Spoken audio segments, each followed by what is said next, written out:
حبیب خدا میگوید ای طایفه زنها، ای زنهایی که امروز صاحب شوهر هستین، خطابه به سوی زنهای صاحب شوهر هست.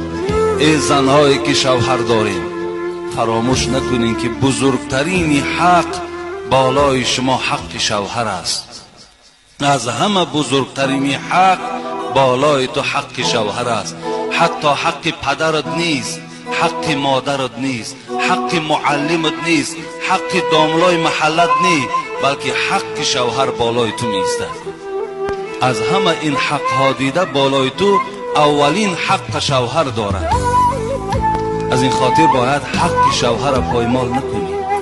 مادامی که حق شوهر که پایمال کردی، خداوند این گونه غضب ها دارد. به خاطر یک گویم چند مبلغ یک حیات شیرینی که در بین شما چندین سال دوام داشت، امروز کنده شد. به خاطر چی؟ به خاطری که تو حق شوهر رعایت نکردی، تو با شوهر معامله خوب نکردی. من باوری دارم که بسیار عیبها امروز از جانب خواهرهای ماست، بسیارش.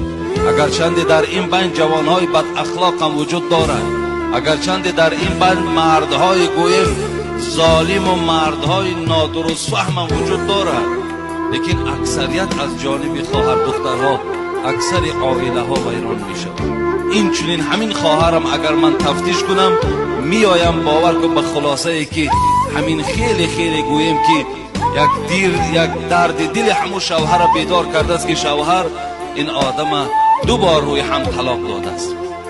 خیلی در این جگان جنجال و خیلی گپ‌های نادرست از جانب این خواهر ما صدا دادگی هست.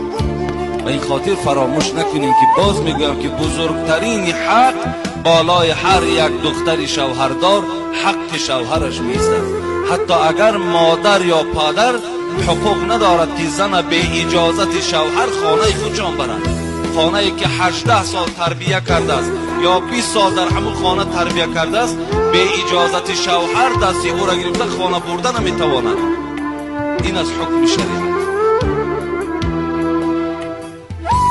حضرت عبدالله ابن عمر خدا رحمت و مغفرتش کند، یکی از راویای خیلی زیادی حدیث پیغمبر است. 1630 حدیث حبیب خدا را عبدالله ابن عمر ابن الخطاب بچه حضرت عمر روایت کردگی است.